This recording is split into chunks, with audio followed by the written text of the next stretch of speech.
What's up, gearheads?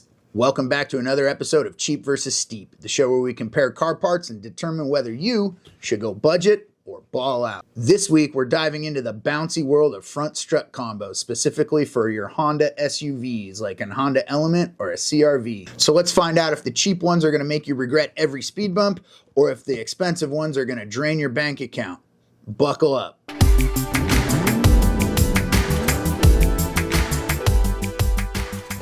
All right, so for those of you that slept through Auto Mechanics 101, the front struts on your car are not just to make your ride more comfortable. They're key to keeping your tires in contact with the road, stabilizing the ride, and making sure that that cup of coffee doesn't spill all over the interior. So yeah, they matter a lot. First up, the budget pick. We're looking at a no-name Amazon special that comes in at around $170 for the pair. That's cheaper than 2 tanks of gas here in California. And they promise to fit just like OEM. But do they really? On my first Element, we used Detroit axle. They were okay. They were a little bit pricier than this, but they were still definitely a budget option. They were good. They rode okay, but honestly, they only lasted about 15,000 miles. I had fixed up and sold that Element to a young lady for her first car, stayed in her family for a while, and after 15,000 miles, they had to replace them. You can see that here in our first season of Honda Element Project, where we did most of the work on that vehicle. We learned as we went along, and this most current season is definitely better. So let's not lie, that price is unbeatable. If you need something to get you through the next year, or you're doing a car flip, these are really tempting. Again, installation is pretty straightforward. One of the benefits of going with the strut combo is you don't have to use any spring compressors. You don't have to pay for someone else to do any of the work on them. So it ends up being a more cost-effective option for people on a budget. Kind of a blessing and a curse, but we'll get into that. Now, the ride quality is a bit questionable. Expect more bounce than a trampoline park. And they tend to wear out faster than my patience in rush hour traffic. You might also get a pair that feels like they were designed for a completely different vehicle. So coming in for the steep, above steep option is a set of coilovers. Now, there's 2 different flavors for coilovers when it comes to a Honda Element. There's going to be the BC coilovers for lowering, or the GR lights for lifting your Honda Element.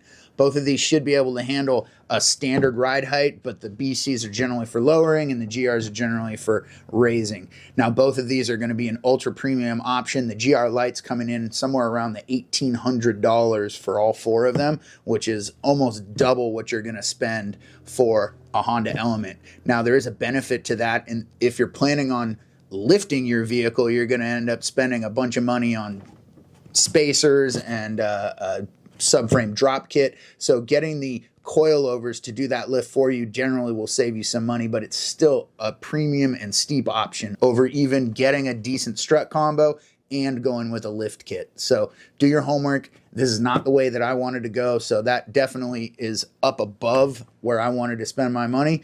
I wanted to go with just the normal premium option. For that premium option, I ended up going with the KYB Excel quick strut combos. You can see them here. And those were a great option. They're the closest thing you can get to OEM. And if you've seen and done any of your own reviews, they're definitely going to be the steep option for you. They come in around $300 to $400 a set. I think it was $160 plus shipping on Rock Auto for mine, but it was still a great price. And that was just for the fronts. I also bought the rears, as you can see here in my latest video where we installed them. And those definitely handled lifting up the rear end of the vehicle and making this a much more premium option. Ride quality, built to last. They're going to be the best option for you, the best bang for your buck, as well as the quality of them. They're generally just going to be made a little bit better than some of those cheaper options that you see over there. Considering that this is what keeps you jumping around on the road and up and down the freeways, don't skimp on this one. You'll notice tighter steering and better handling, especially in something that's a little bit taller like an SUV. So which way did we go? Cheap or steep? We went right in the middle with the lower upper middle class option, which is the KYBs. Didn't want to spend the money on the coilovers and didn't want to skimp out on the little cheapy no-name specials, so that's what we ended up doing. These are the closest things you can get to OEM, and they ride amazing. The cheap struts really struggled on bumpy roads. We felt every crack and pebble as we drove down the lovely California freeways. The steep option, they handled a lot better, probably because my wallet was lighter as well. They were sharp in corners, handled the bumps a lot better, and generally just a smoother and quieter ride. So what's the takeaway? If you're on a budget, or you're flipping a car, or you're only going to keep it for a year, you need something to get you from A to B, cheap ones are okay. If you're going to keep this car, you plan on driving it, and you actually like the quality of your vehicle, go with the steep option. Go with the KYBs or the Monroes. If you're keeping your Honda for the long haul, definitely go with the KYBs. Your ride will thank you. And that's it for today's episode of Cheap versus Steep. Let us know in the comments down below whether you would go budget or you would go baller on your front struts. Be sure to like, subscribe, and hit that bell so you don't miss next week's episode. Until then, keep wrenching and stay bouncy, my friends.